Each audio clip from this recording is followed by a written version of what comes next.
This is a marketing conference, and we need content. So, let me get this up. And,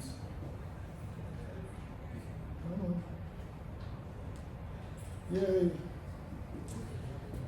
There we go. That's my website. You'll see some QR codes if you're interested. Scan these for more information on this. I'm going to be making some claims. I can make these now because we've been doing a lot of work. We've built the infrastructure for this. We're still going through testing, going through more testing. This is a continual build. My name is Dr. Thomas Alan-Livernois. Welcome to the AMA Winter Conference in Spain. And here's the deal. My background.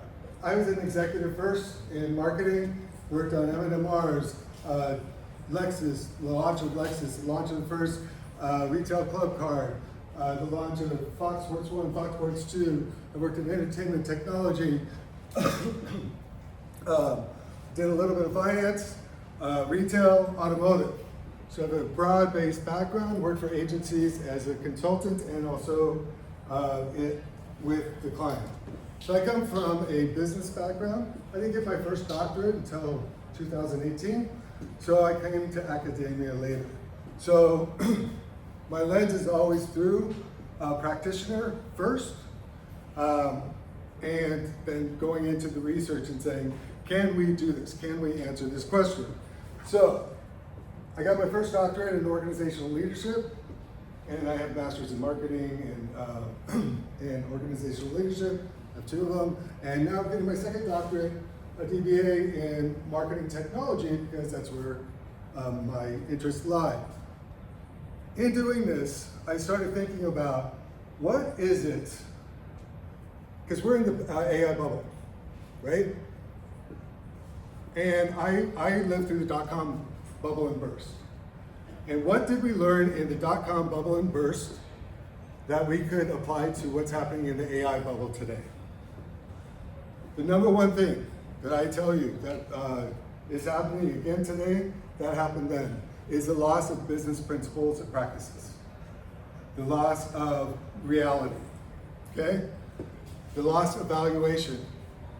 And everything we launched during that time is still alive today.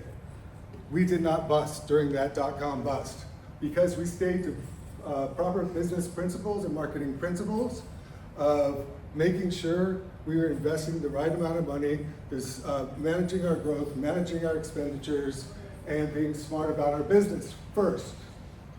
AI, right now, everybody's looking at the bells and whistles, right? And the bells and whistles are what everybody's buying right now, and that's where all the overvaluation is coming from. People are finally starting to look at that this is too much. I will make this claim because I have worked twice in changing industries. And the first time was the retail club card. The brilliance of it was that we could finally connect the person who's actually buying each product and when they were buying it to that product, because when you scan your card to get your discount, you're actually recording the entire receipt.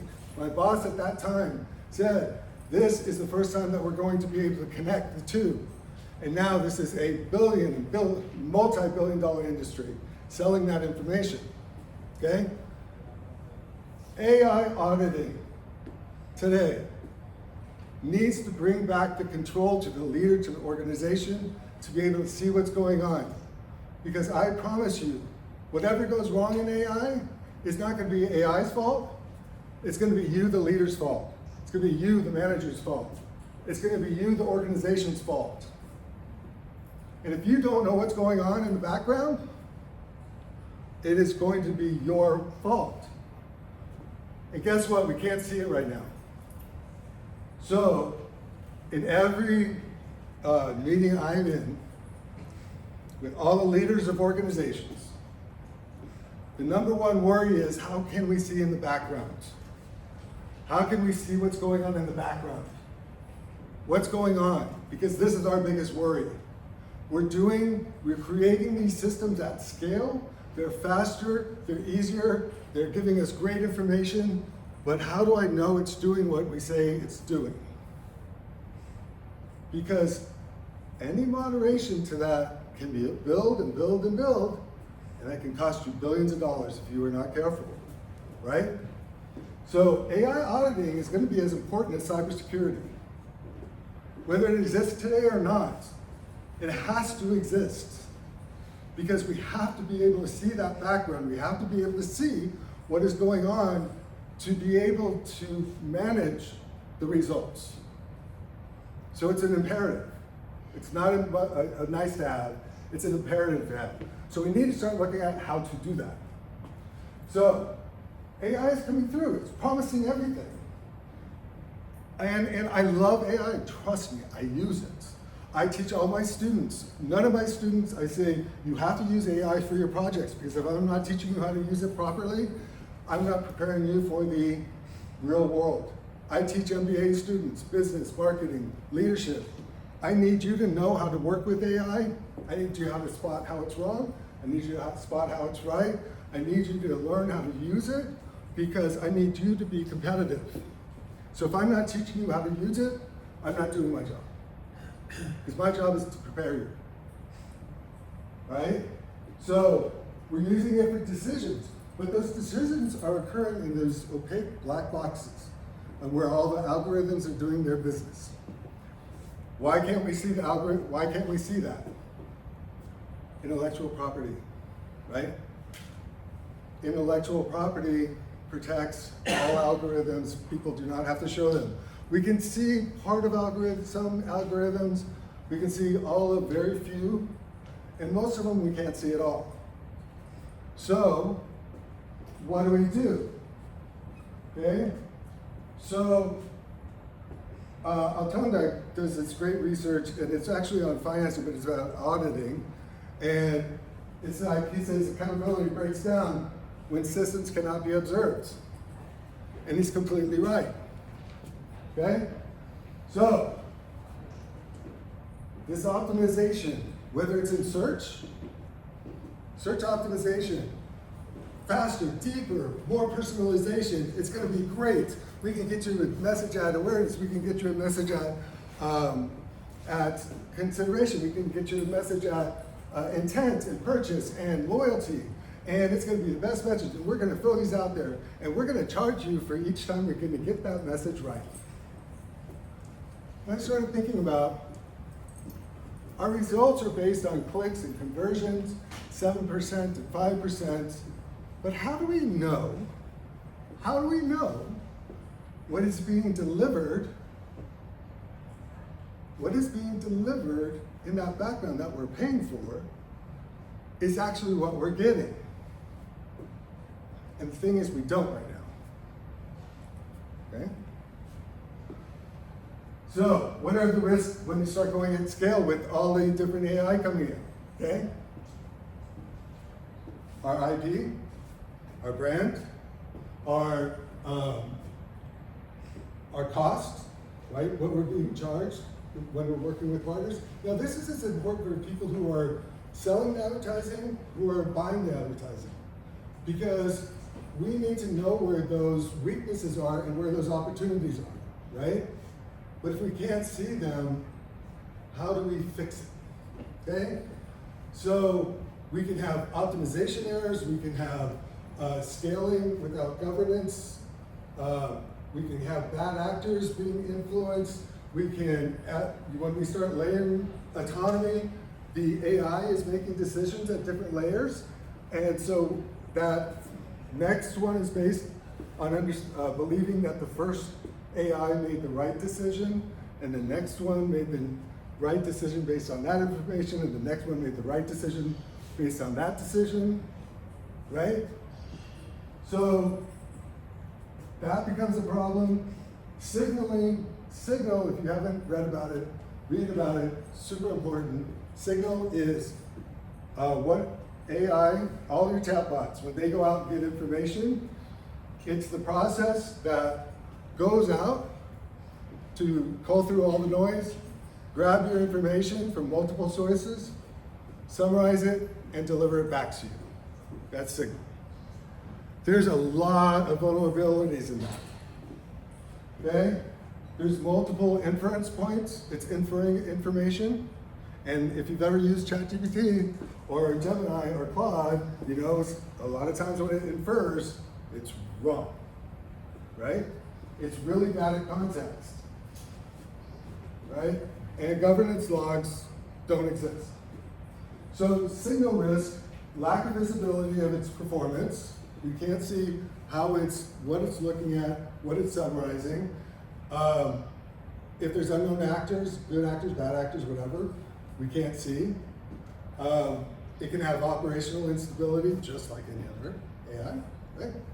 It has a data integrity risk, infrastructure risk management. So depending on who's building it, are they paying attention to the governance models and the bias models and the divergence models? I work with Snorkel, which is out of Stanford, and we train LLM models. And the way that I'm a subject matter expert, so the way that we train them is we create questions that we then send to other people, other experts, and two experts will answer, so this is an adjudication process. If they both answer the same, it's a good question.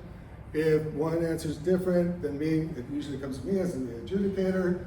And if I answer the question correctly as one of the other two, then it's a good question. Because you have to have human variance in your training of LLM models, right?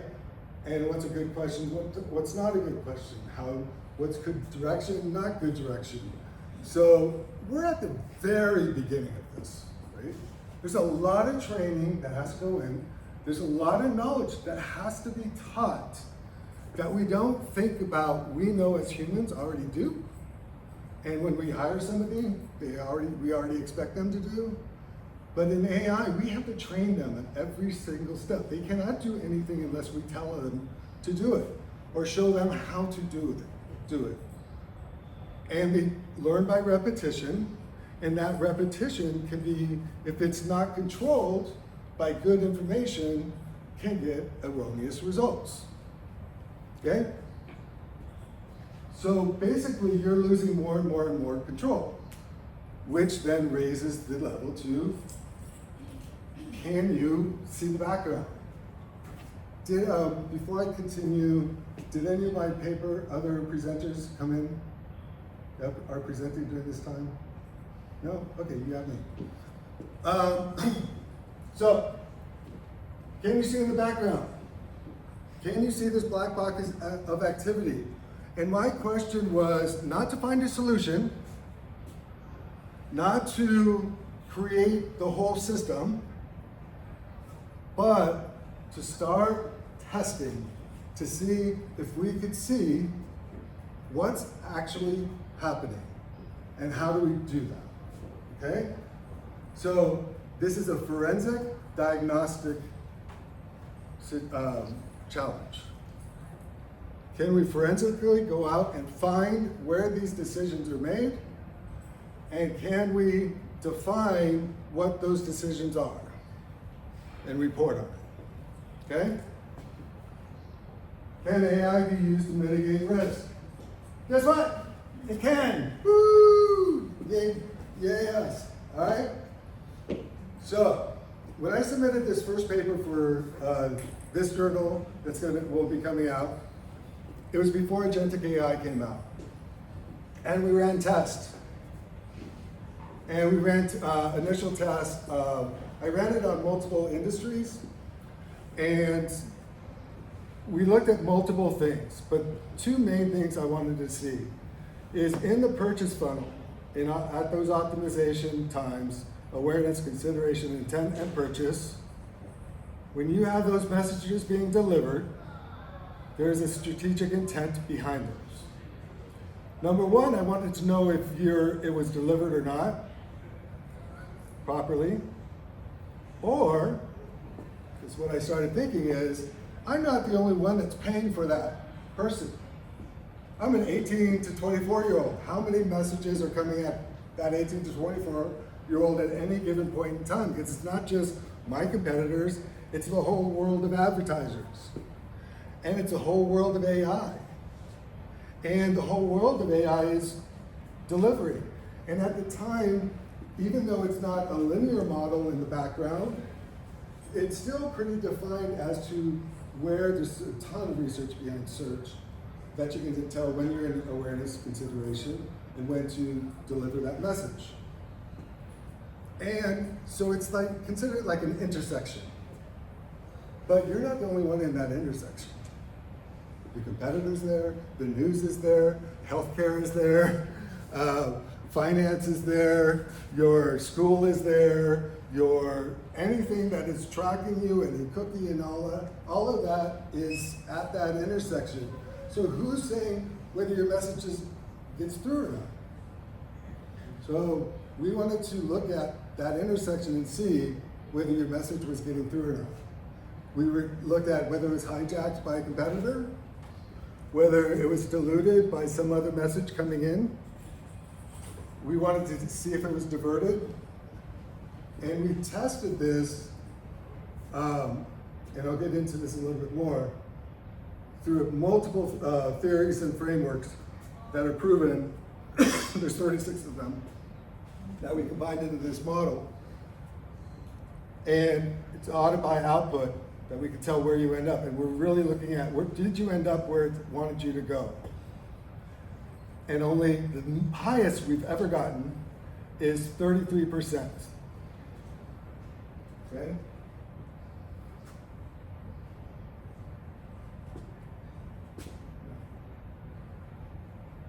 But I'll get into that in a second. So audit by output, what does that mean? And what are all these different models that we've built on? So we want to look at behavioral malfunction. How does your behavior through the funnel malfunction, is it taken away? There's a ton of research on that, so we used that, piled that theory in there. We have decision traceability. How do you trace the decision? Can we do that? Yes, we can. We follow this path. Can we look at funnel integrity? And what we define as funnel integrity was that second thing that because we're looking at first, does it happen? Does what you're asking it to do happen? Or if it doesn't, what happens? The other is it aligned strategically? So we call this strategic fidelity. So if we can get, right now we're with the tests that we've been doing, we've been using the AI to go out and look for the strategy, and then we, based on what the clients are doing, we can actually, if a client has actual strategy, we can put that in there, and we can measure against the actual strategy, and it'll be better results. But for now, we're doing what we can. And you can look at, through funnel integrity, matching strategy to strategy, and did it align, or did it not align? And how severely did it or did it not? In our predictive modeling, every algorithm is predicting or promoting where to go and where you'll go based on your actions. And we utilize that. And to track, it's part of audit by output. All of this is under the umbrella of audit by output. We're looking at not what because we can't see what the algorithm told you, but what happens and what actions you take afterwards to follow, based on what is supposed to be happening and what you want to happen, based on the strategy that we know that is put in there, okay? So we're looking at where you end up going, and we do that through these predictive modelings. We use systems theory of AI, which talks about just utilize systems theory to watch, this is how you move through the system when you're moving through AI-mediated decisions. We nudge theory, which is about when you have that message that is trying to nudge you to what you're going to do next, right? The recommendation engines, stochastic, I always have a problem with this. Stochastic consumer behavior, what is the probability that you'll be doing that next, right?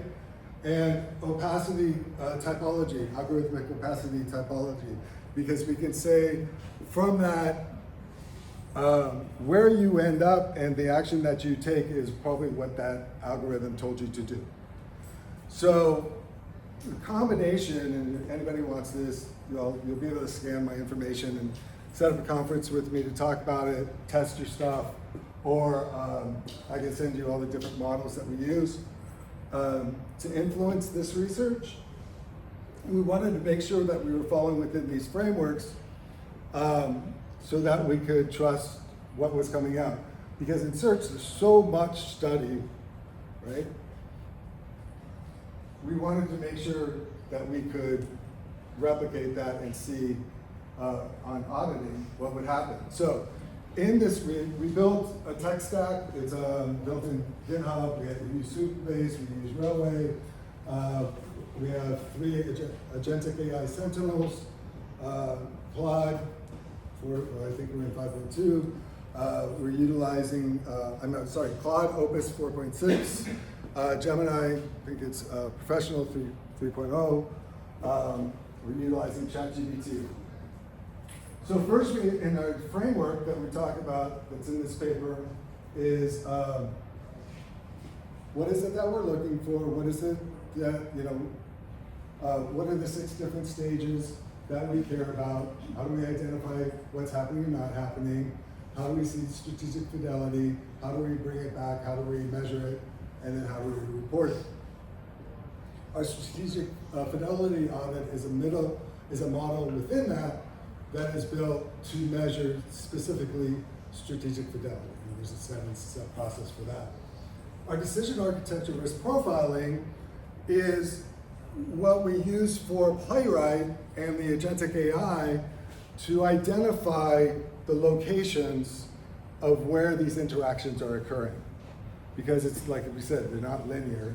You have to go out and find where this decision is, this AI mediated decision is being made. So we send them out, we have to give it a map, what to look for. We have to define everything about this to make sure that it happens the way that we want. We have to give it context, we have to give it dimension, we have to give it typology, we have to give it, define what it's looking for, the parameters of what it's looking for, how it should be looking for it, how it should be bringing it back, how it should be reporting it. Everything, every single detail is defined within this framework to be able to bring that information back. Then it is dropped in the database, then the database does all the analysis. So we have columns and columns and columns of raw data from the timestamps to where it found it, what part of the funnel, what happened, and also we now have, believe it or not, LLMs, and it can now look at LLMs as well. So that whole idea that we can't see into LLMs, we can. And our newest research, it'll probably be coming out later this year, but I'm doing all the testing right now, and it's really positive about being able to see into LLM and the performance of LLM in the purchase funnel, so that we can start tracking what's happening. Is it going to change how we're purchased? It can track tone, manner, sentiments, all of that within LLM that we have not been able to see before.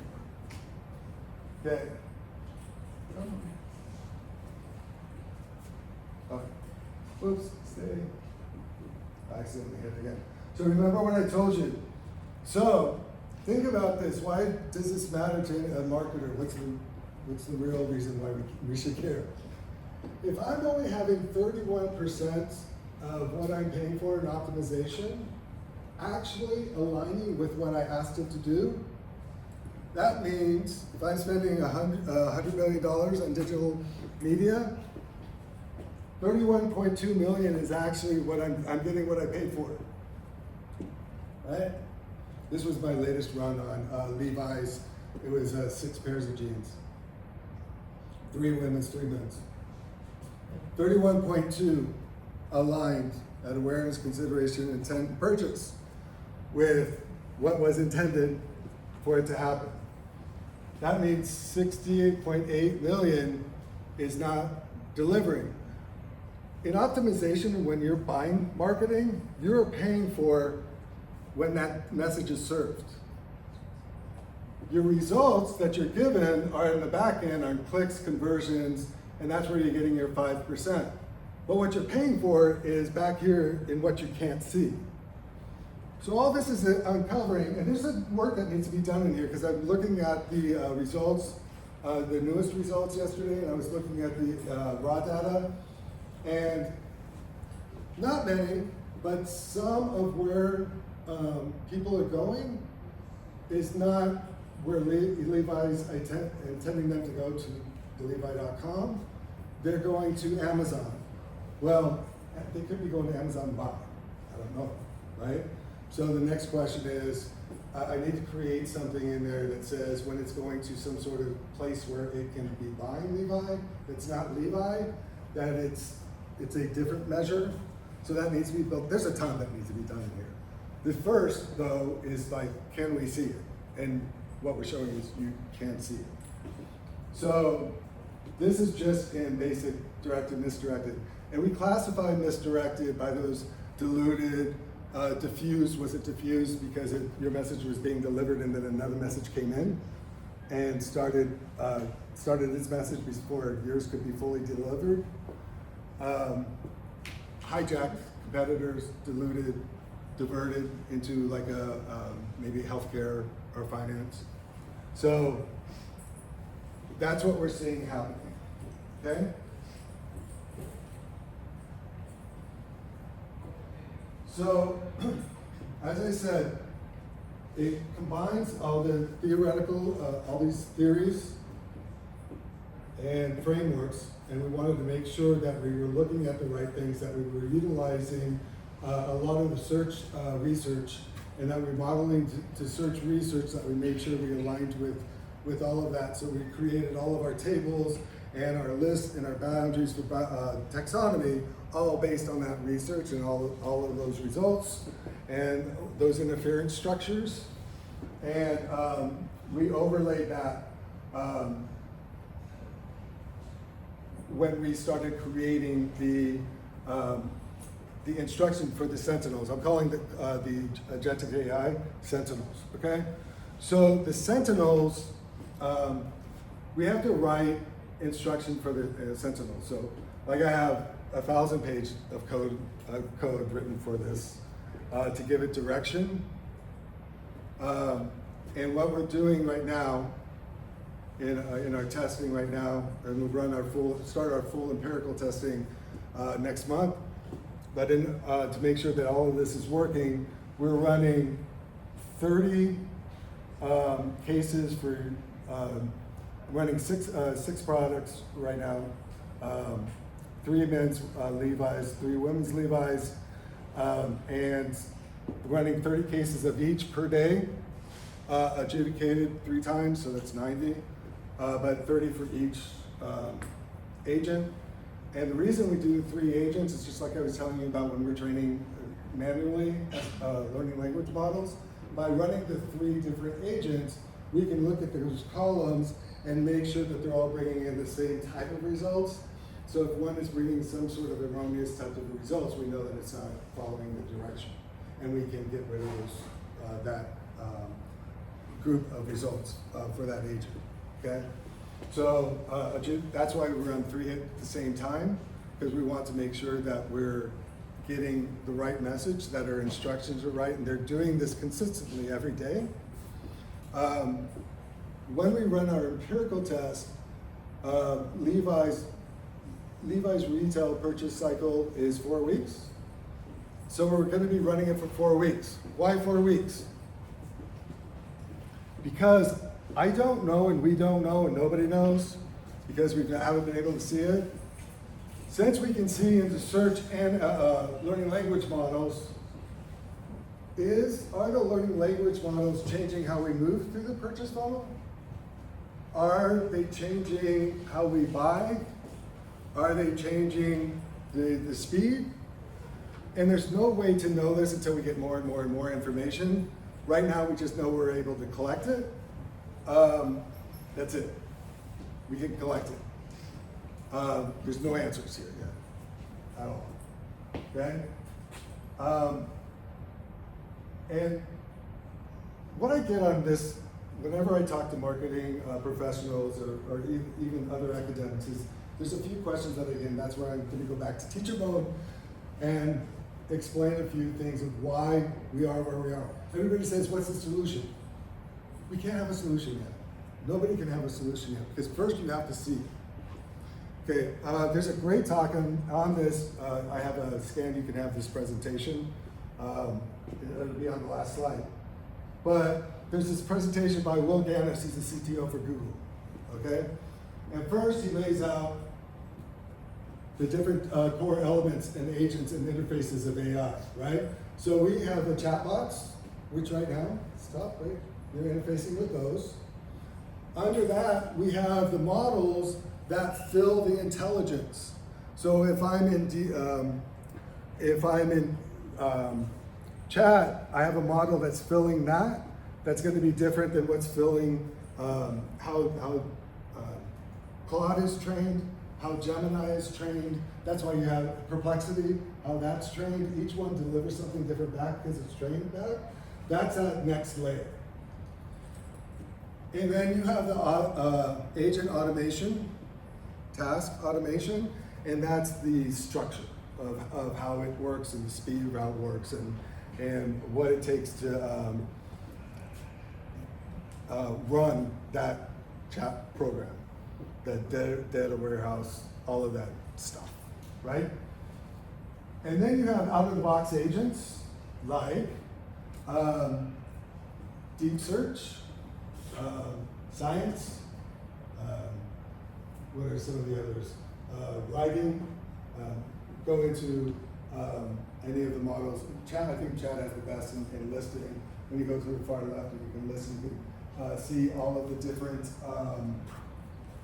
agents that are available that specialize in a different way in research or whatever that you can tap into for whatever you're doing. Deep research, that's the other one, right?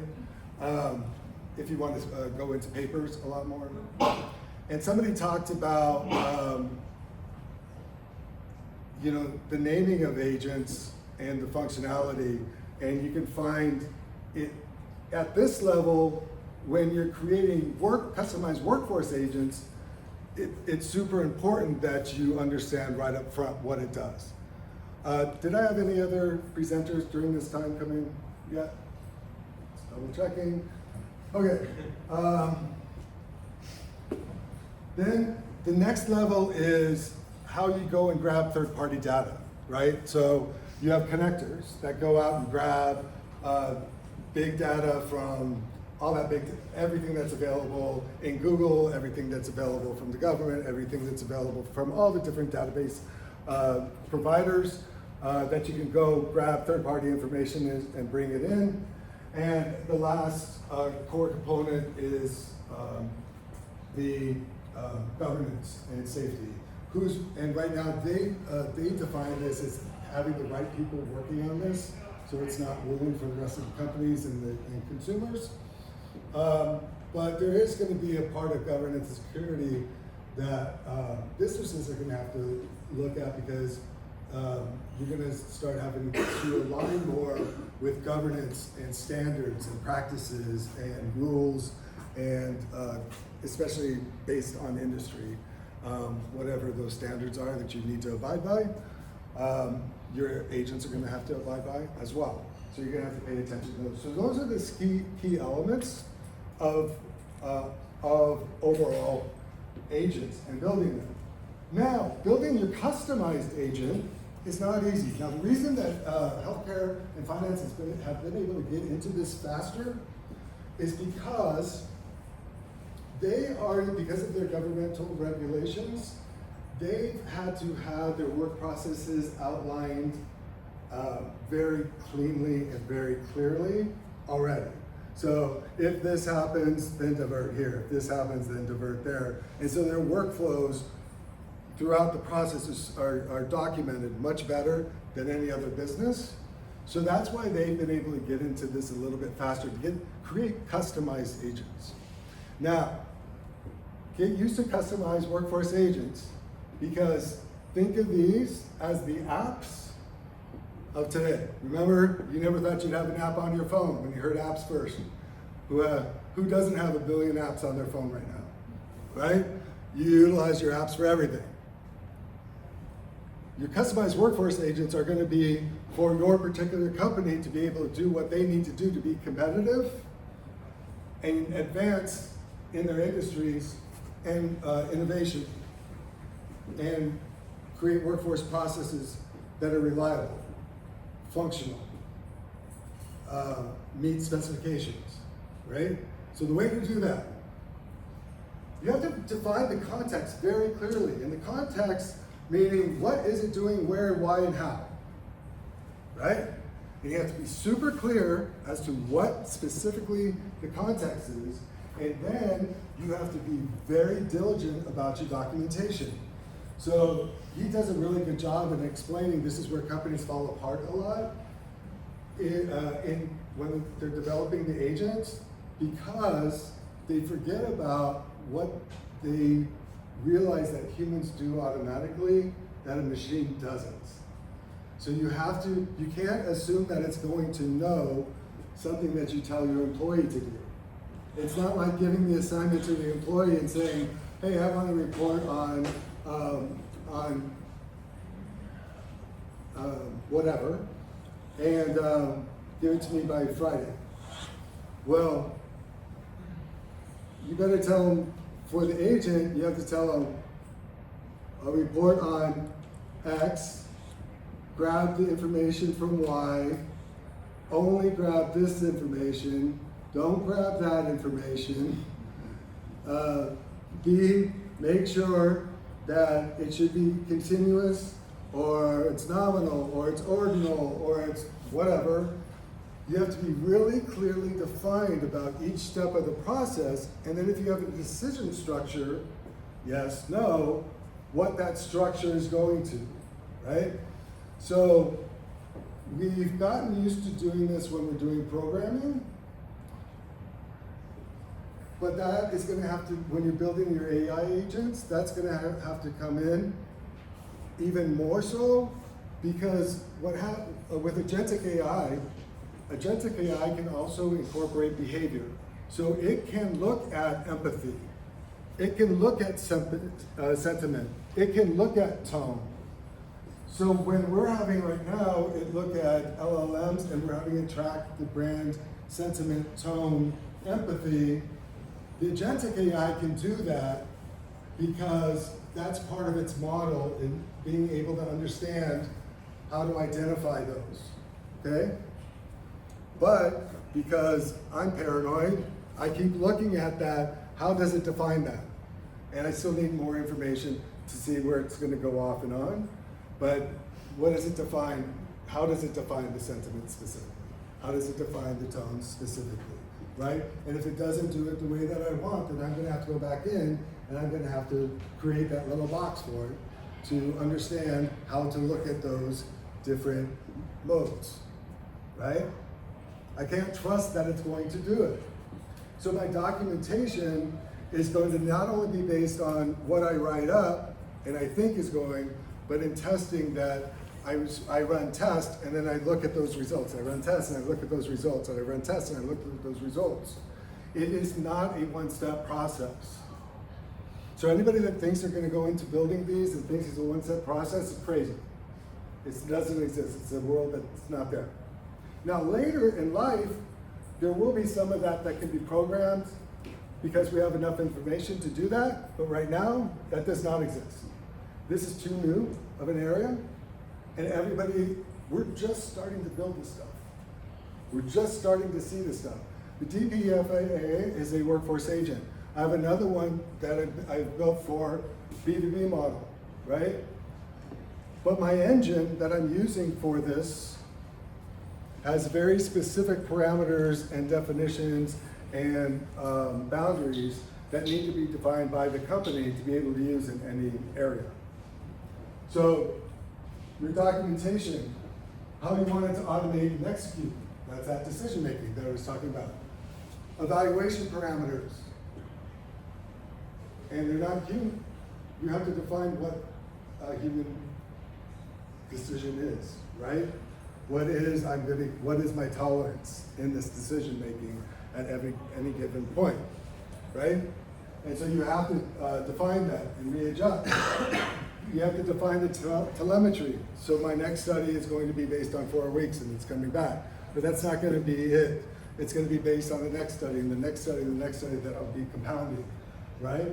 Because I want to make sure that I'm building a database that I can start getting some solutions from, right? So, and that's how you build the learning and generate more. So these are all the steps that need to happen. People think it's going to happen automatically. But that's why this is only forensic and diagnostic at this point. And our context, our intervention, we have archetypes for what our interventions are. Our algorithmic influence agents, that would be some of our context. Our types of AI, mediated responses, that's our context. Our documentation is organizing the framework mapping, mapping types of influences at different stages. This is just examples. Automation and execution is writing the instruction for the LLM and how to look at it like search and candidates, right? Evaluation parameters. We have like defining types of calculations, developing indexing, statistical analysis, right? We have to build that into the process. And then defining our telemetry, and we have, most of it is all going to be longitudinal because we want to keep building this data so we can understand more. This is a best representation of what it looks like. So we write that instruction for the LLM, it goes out, it brings it back, it drops it in the GitHub Supabase. It drops it in all the raw data. The raw data then is calculated in basic calculations. Those calculations are calculated into indices that we've defined, and those indices, and then we also do statistical analysis, and run ANOVA, multiple regression models, linear regression models, whatever is needed for that particular area, and then we report our results. Okay. So, marketing implications. So now we'll be able to see our algorithmic influences, what's happening in the background, right? We are able to see our boundaries and our persuasions and what's happening, and we can align those with our strategic intent. We can we can evolve our behavioral marketing and understand how we need to adjust as we move from search to LLM because it's moving fast. Okay, deviations in the funnel flow. Okay, how is it reframing context throughout the system? What is a blind spot that we need to observe? What else can't we see? What else do we need to find? We need to see. Now that we can see something, what else is it that we're missing? Right? This is only the fact that we can see it is amazing. So much further to go on this. Okay? And shifting performance. As we shift in our performance metrics from search to LLM, what does that look like? What's going to happen? So much. If you're interested in any of the research, you can scan QR code for my R&D stuff of what's coming up. If you want to talk about it, there's the consultations. You can scan that. If you want to look at our product, so if you want to test our product, you can just name 6 products. We can run it through our model as it stands today.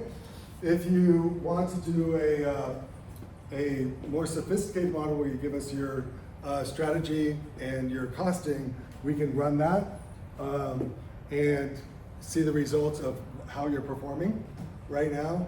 And we can also, we're at the point where we can actually build for clients their own workforce agent at this time for diagnostics. Okay? We feel very comfortable about that. All references, if you want this presentation, you can scan the right. If you want to see the website and what we're doing, and also sign up for we're going to be doing announcements for what we're finding in the different research. It's going to be ongoing, lots of stuff coming out. This is a multi-level research program. I expect many, many papers to be coming out of this because there's a lot of things. We're getting a lot of data and we're going to be looking at it in a lot of different ways. Okay? Now, hey, how's that? I'm sorry nobody else showed up, but I'm not sorry. So, questions, interest, anything? Very interesting. A small clarification. So you said about alignment only with Google. So it is going to work only within that framework? Oh, no. This is. You mentioned in those layers that connectors, but this integration, right? Well, sorry. Let me get back in. The integrate, no, what he talks about is in when you're building anything, he just talks it in Google's, I have it in Google and him talking about it, but he brought together those departments within Google Pro because those are all the core components of building. It doesn't matter if you're at NVIDIA or wherever you are, you still have those core components to what you're building your AI off of, okay? But that kind of API flexibility is there in integrating with multiple. Absolutely. Do they allow? Yeah, and your AI, I mean, your agentic AI can do a lot more than you think, right? But to be able to do it, it takes customization, and that customization takes work, right? And it takes a dedication. And he recommends, and I recommend, just because even where I am, don't wait, just start. Don't wait, just start. And this is also true for any of academics too. Don't wait, start. Okay? Start laying out your foundation for your research of what you're going to need it to track and do. Start identifying how you're going to use this multi-modal research, because there's the first level of just one task, then you have multitask, then you have interdepartment, multitask, partner, and everything coming in together. And workforce systems are going to be asking for what's our solution, because we have finance feeding into operations, we have logistics feeding into production, right? And we have warehousing feeding in, and these are all AI-mediated devices feeding in, and we're going to trust that it's feeding the right information at scale. I don't. If anybody has used any type of AI or any technology, you have to have, that's why we have cybersecurity, right? Things change, people try and get in there. You have bad actors. You have to be able to see, right? So no matter where we are, you have to be able to see that background. You have to be able to see where those decisions are happening. You as a leader and as an academic need to be able to utilize these multimodal methods to be able to, because everything's going to scale, right? And so we better be looking at how do we evaluate what's happening at scale, because we can't do it with our own eyes. It's too much, right? What's happening? And Yeah, just to add that, third-party data, is it easy to access? all of this, everything's, yeah. It's really expensive, by the way, it's really expensive to access through AWS and Google. Super expensive. But there are different ways that you can access this that don't cost a lot, and researchers can do on your own. I've done a lot of this on bootstrap budgeting and building this, even building the database. I was able to design and build the architecture, and then I hired somebody that was a tech stack developer to build my tech stack for me. But I provided in all of his coding and all of that, but I designed the whole thing. And it just happened to be able to have experience to do that and knowledge to do that. This was my question. Capabilities. What type of capabilities background is in management or? My background is in marketing, branding, advertising.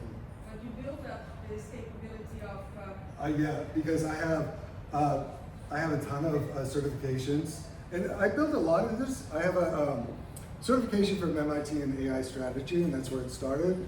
But I have certification from Google in project management, from Microsoft in cloud, from computer science, from IBM. So I've been doing these certifications in all these different areas, so I can gain knowledge about how this stuff is working and how I need to understand it.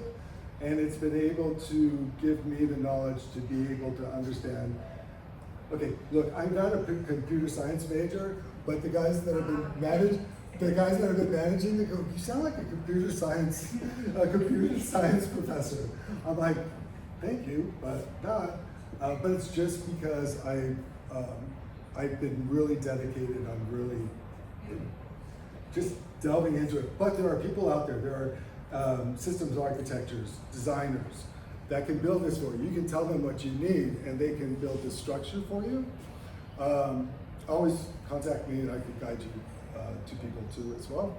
because I think this is the point, is that the whole AI research, for us, who don't have background in information, the science related to that, those computer areas, and so it is a barrier. There are so many barriers of learning and discomfort. So we end up looking at the endpoint of the consumer interaction. Because that's the part that we are comfortable with. Exactly, and the thing is, we're going to have to get comfortable with the middle, and use your younger students. But you're going to need to tap into having better partnerships with your IT people, right? And really defining what you need from your IT and what you need from your IT architecture, okay? And also from your institutions for research. How does the institution start building these models for you to do better research in this area? Because you're going to need to have it. What time is it? Anybody? I'm sorry. That's 10? 10:30? Oh, yeah, because it's over at 10:45. So, no other questions? You're free. You have a 15-minute break. You can get anything you want. Sorry. Yes. So the idea is to open the black box, Yes. right? In essence, Yes. to figure out what's actually happening. Exactly. Now, I worked in a company at some point where they created a recommendation engine, and they were super happy that they were right 80%, sort of right according to their parameters 80% of the time. And I'm not an expert. I understand that with these agents, you were saying how often just the normal LLMs give you wrong information. There's this EU report as well, that 60%, 40% of the time, 60% of the time. So what is the benchmark for these more professional systems to be right? So it's not about them being right. The thing is that they've said they're being right because they're the only ones delivering them. That's not the case anymore. Everybody's delivering the recommendation engine to me. You never know how many are being delivered at the same time, and which recommendation is coming in and which one's not. That's the problem, right? So yeah, they built a great recommendation engine and they tested it's 80%. But with today's AI-mediated environment, everybody has a recommendation engine. And if I'm 18 to 24, you're my target market for almost any product out there that has a recommendation engine that's feeding you. And so all of a sudden, who's the traffic cop in the background? Nobody.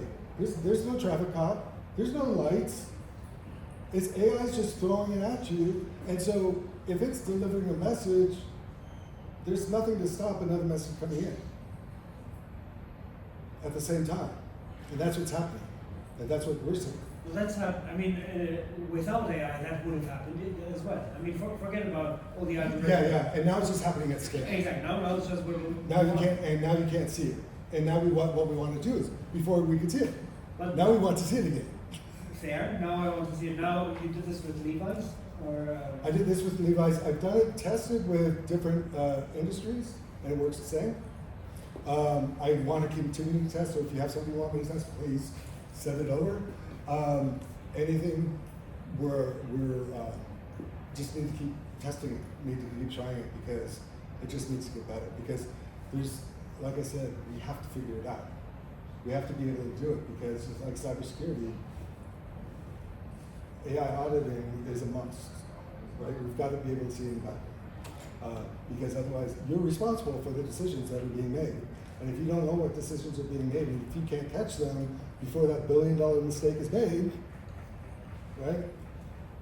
It's job security, is what it is. Yeah. Can you go back to that slide where you said I can scan? Oh. Sorry, Uh, I could not get the QR code. Sure. Which one do you want, where the research is? The presentation. Oh, the presentation. Yeah. Oh, the other way. Sorry.